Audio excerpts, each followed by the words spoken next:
Okay, pag-uusapan natin is addition and subtraction of rational algebraic expression with different denominators or mga dissimilar fraction. Ganun lang din yan. Nilagyan lang ng mga x and y's para ka lang din nagsosolve ng dissimilar fraction. Okay, example number 1. Nakita nyo? Dissimilar fraction. Magkaiba ang denominator. Ano nga yung step pag magkaiba?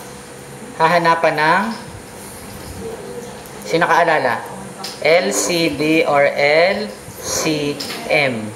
Okay, hanapan natin. Okay. Lagyan na natin ito para mayroon na silang equivalent fraction. Minus. So, ang LCD niyan ay, di ba? 8, yun ay 8, 16, 24, 32. Ano? Ito naman ay 8x. Yan lang din ay pwede rin yan sa 8. Lagyan mo lang ng 8x, pwedeng 16x. Lahat ng mga multiples, yung multiple ng x ay x squared. So, ang magiging common lang dyan sa dalawang yan, parehas sila may 8x. Ang LCD niyan. Kasi ang factor nito ay 8 times x, ang factor nito ay 8 times 1. Parehas sila may 8x. Si 8 ay may multiple siya na 8x. Tingnan natin, para mas maintindihan ninyo. So, 8x. Yan yung kanilang LCD or LCM. Tingnan natin. Paano nga ito hinahanap? Hahanapin mo yung equivalent fraction. Kung naalala nyo, equivalent fraction nito. So, paano yun? 8x divided by 8. X. 1x or x. X times 5. The answer is 5x. Next. 8x. Ito naman. Papunta dun. 8x divided by 8x. 1. 1 times 3. 3. So, ayan. So, pwede na siyang computein kasi nga siya ay similar fraction na. Anong ginagawa? Kinokopya ang denominator. Then, 5x minus 3. Ganun pa din. 5x minus 3. Any question? Yan yon. So, next, number 2. Yan yung pinakang thrill. Yan yung pinakang challenge. Hanapin ang LCM or LCD. Yan na yung pinakang challenge sa pagsasagot nito. Okay. So, what is the LCM or LCD? Ang ano yan? Para mas madali factorin natin. So, pwede ito factorin by CMF. Ano? Search na lang dun sa lesson sa aking YouTube. Factoring using common monomial factor. Okay. So, factorin natin to para mas maganda. Okay? So, dun tayo. Factorin natin. Ang kanyang CMF ay 4. 4x divided by 4. X. 12 divided by 4. Positive 3. So, parehas sila. Nakita nyo, parehas sila may x plus 3. Sa madaling salita, ito, multiple, yan. Isa sa multiple nito, ito. Okay? Para kang nag-2, 2, 4, 6, 8, 10. Ito ay multiple nito. Okay? Ibig sabihin, ang kanilang common multiple, ito din. Okay, tingnan natin. Okay. Para hindi magulo. Ilalagay ko. Ang common multiple niyan, ito na din. Kasi ito, x plus 3 times 4, 4 times x plus 3. Sana nagagets nyo? So, tingnan natin. Ano bang multiples ng 2? Di ba kasama doon ng 2, 4, 6, 8. Yung 8 ay 2 times 4. Ito lang din. Ito, pag tinimes mo sa 4, ito din. So, ang common multiple ay 4 times x plus 3. Yan na yun. Yan na ang LCD or LCM. Let's compute. Okay? Tingnan natin. Yun na yung challenge. Hirap, no? 4 times quantity x plus 3 divided by 4x plus 12. Anyone? Diba ito din yan? Okay. Ito, dinivide mo sa sarili. Anong sagot? 1. 1 times 2, 2. Okay? Meaning to say, ang equivalent fraction nito, ito din. Ito din naman yun, pinactor lang. Okay? Plus. Yun namang isa. 4 times x plus 3. So, iba-iba na yung kulay. Okay? So, ano equivalent nito? Papunta doon. Anong gagawin? I-divide lang. 4 times x plus 3 divided by x plus 3. Anyone? 4. The answer is 4. Kasi makakancel lang ito. Matitira ay 4. 4 times 7, 28. Same process lang din. Gumulo lang kasi may mga x and y's. Para ka lang din nagsasolve ng fraction. Same na ba yung denominator? Yes. Anong gagawin sa denominator? Kakopy. X plus 3.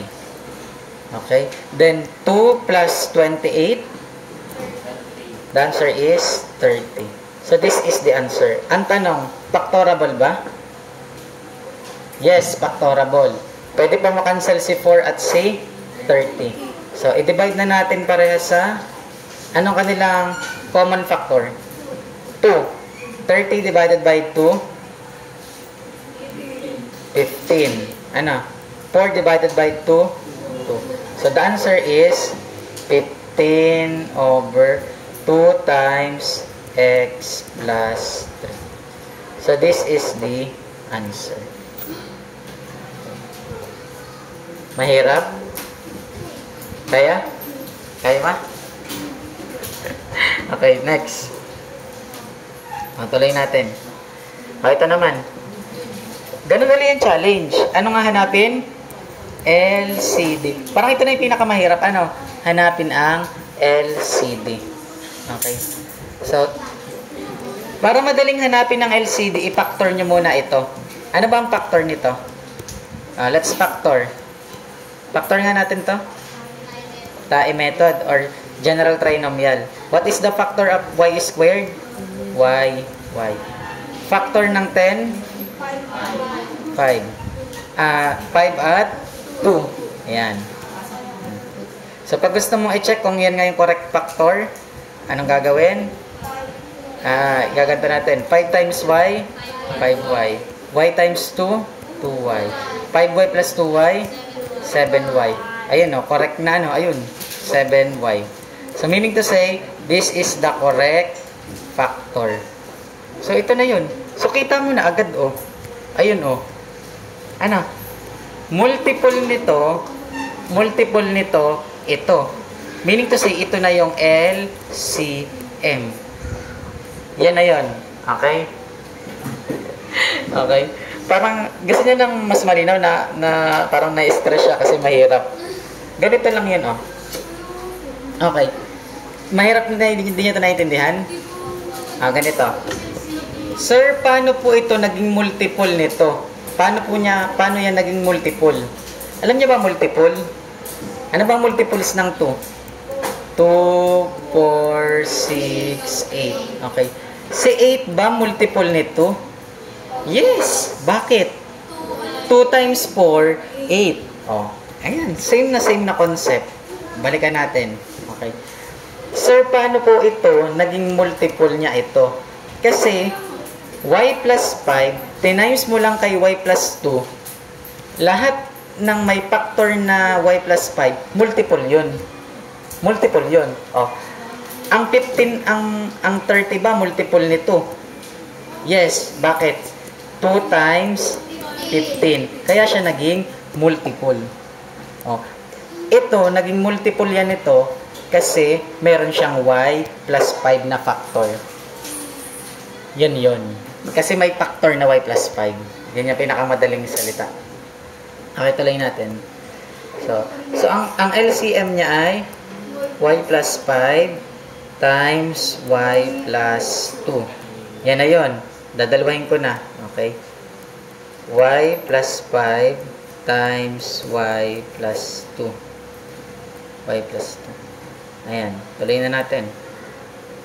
Parang ang gulo ng sulat. Y plus 2. Okay. Hanapin na natin yung kanilang equivalent fraction. Anong equivalent nito doon? Okay? So, anong gagawin? Denominator, divide denominator. Ito, i-divide mo dito. Anong sagot? Makakancel lang yan. Matitira ay y plus 2. Y plus 2 times 3.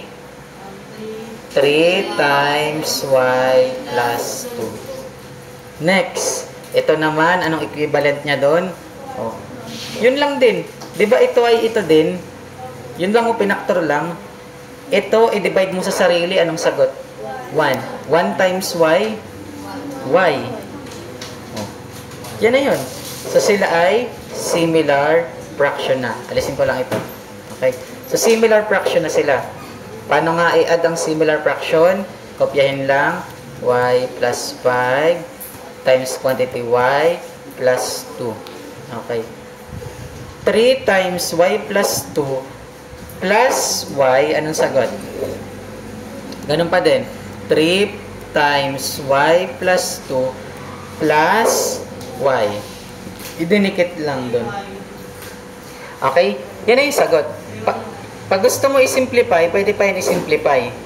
Oh. Gusto mo i-simplify, edi simplify natin. May makakancel ba? Yes, meron. Oh. Y plus 2 matatang... Ay, bawal. Sorry. Bawal yan. Bawal. Sir, bakit po bawal cancelin? Kasi merong plus. Dalawang term yan. Hindi yan monomial, binomial yan.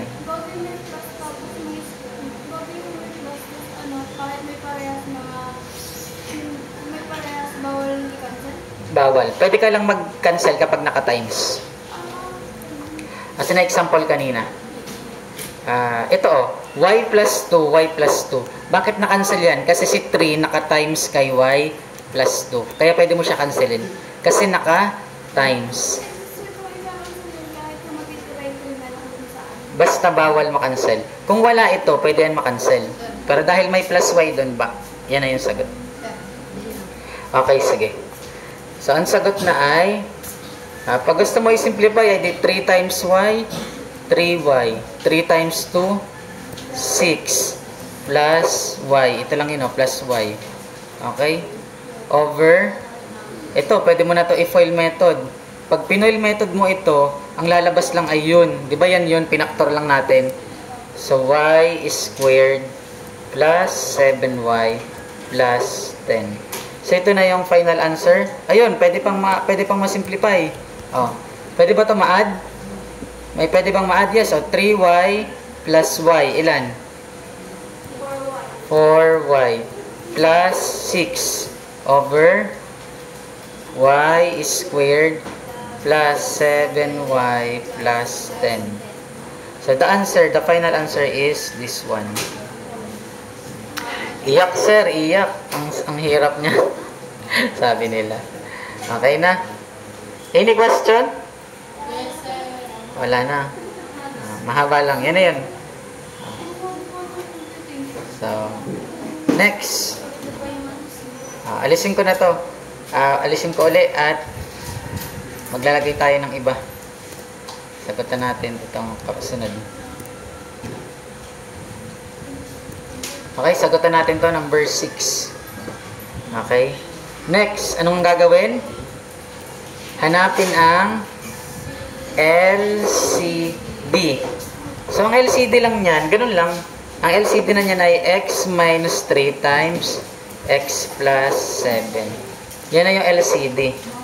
So, x minus 3 times x plus 7. Yan na yung LCD niyan. Pares kasi ang prime number. Paano naging ganun? Ano ang LCD ng 2 at 3? Diba 6? 2 times 3? 6. Diba? Oh. 2 at 3. Anong multiples ng 2? 2, 4, 6. Multiples ng 3? 3, 6. Ayan. Pag pares prime number, minamultiply lang yan. 2 times 3, 6. Ito. Dahil prime number ito, prime number din ito, pag timesin mo lang yan, yan na yung kanilang LCD. Madalas ganyan. Okay? Check natin. Okay. Quantity x plus minus 3 times quantity x plus 7 divided by x minus 3. Makakancel. Ang matitira ay x plus 7 times 2 ay di 2 times x plus 7. Yes, pwede mong i-distribute kung gusto mo, pwede ring hindi. Okay? Minus, ano ang kanyang equivalent? Edi ito lang yon. X minus 3 times x plus 7 divided by x plus 7, makakancel. Ang matitira ay x minus 3. X minus 3 times 1, edi x minus 3. Any number na tinimes mo sa 1, ang sagot ay sarili. 3 times 1, 3. X times 1, edi x. X minus 3 times 1, x minus 3. May tanong. So, similar fraction na sila. Similar, ano ang gagawin? Kukopyahin ang denominator. X plus 7.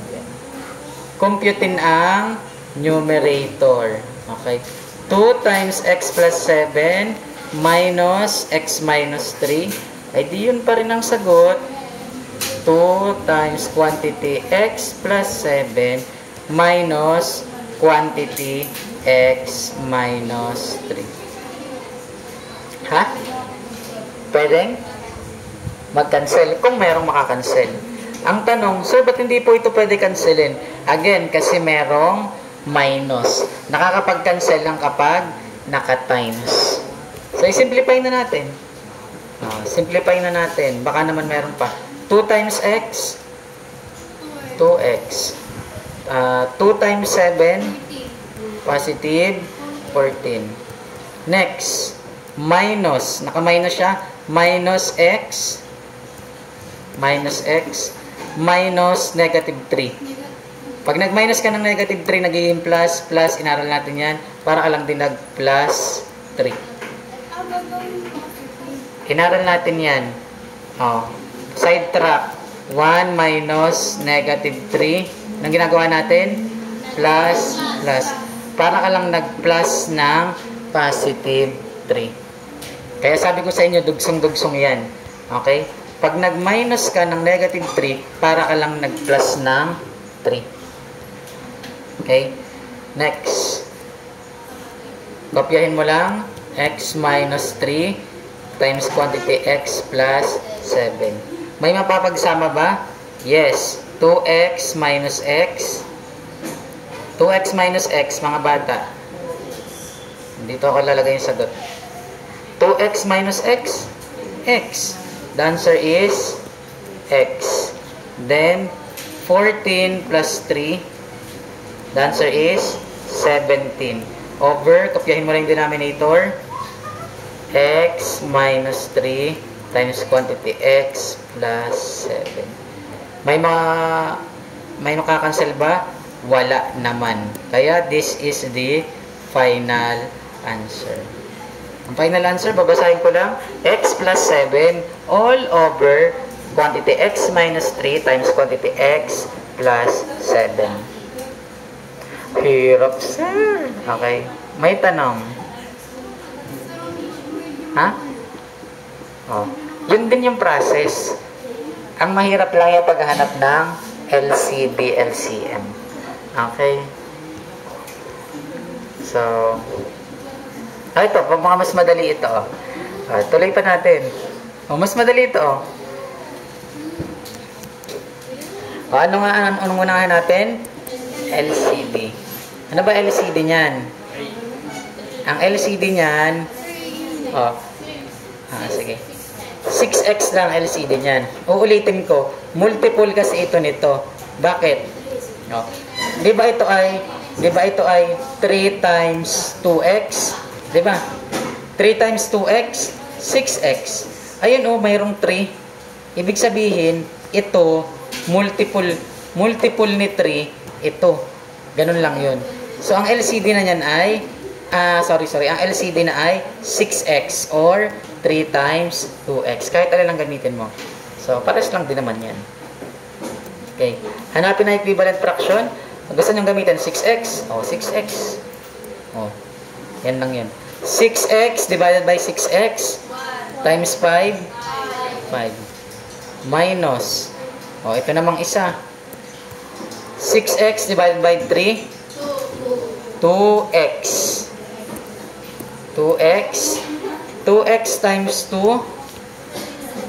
2x times 2. 4x. The answer is 4x. Okay? Pwede na bang minusin? Yes. Oh. Kopyahin ang denominator, 6x. 5 minus 4x. Ay di ganun pa din. 5 minus 4x. Okay, this is the answer. Kaya pa? Ha? Hindi na kaya. Oh. Sasend ko yung video sa JC ha. Ito. Oh. Ito, next. Ito na lang. Oh. Alamin mo agad ano ba ang LCM or LCD. Okay? Ano ba LCD niyan? Hanapin natin. LCD niyan, factorin mo to. Try mo tayo factor. CMF. 3x divide 3. 6 divide 3. 2. O, ayun o. O, kita mo? Parehas may x plus 2. Ibig sabihin, this is the LCD. Ito na ang LCD or ito kahit alin ang gamitin mo. Okay? So, ito ang gusto kong gamitin para mas madali mag-divide. Okay? Okay. So, ang LCD ay 3 times x plus 2. Again, pwedeng ito, pwedeng ito. Okay. So, 3 times x plus 2. Oh, imagine nyo yan. Okay, next. Tuloy na natin. Ano yung equivalent fraction? 3 times quantity x plus 2 divided by x plus 2. Makakancel, matitira ay 3. 3 times 7, 21. So, 21. Next, ito namang isa. 3 times quantity x plus 2 divided by 3x plus 6. Di ba, iisa lang yan? The answer is 1. 1 times 4, 4. May tanong. Sir, bakit po naging iisa? Yan din yun. 3 times x, 3x. 3 times 2, 6. Naka-ano lang, naka-factor lang. Okay, let's compute. Tatry natin kung mayroon pa. So, kopyahin ang denominator. 3x plus 2. Next, 21 minus 4. Ano? 17. Oh. May makakancel pa ba? Wala na. O, di pwede mo na i-simplify. Kopyahin mo yung 17. Ito, 3 times x. 3x. 3 times 2. Positive 6. So, this is the final answer. May tanong. Okay, para sa mga nanonood sa YouTube, pwedeng sagutan itong number 5, 4, 6, 8, 7.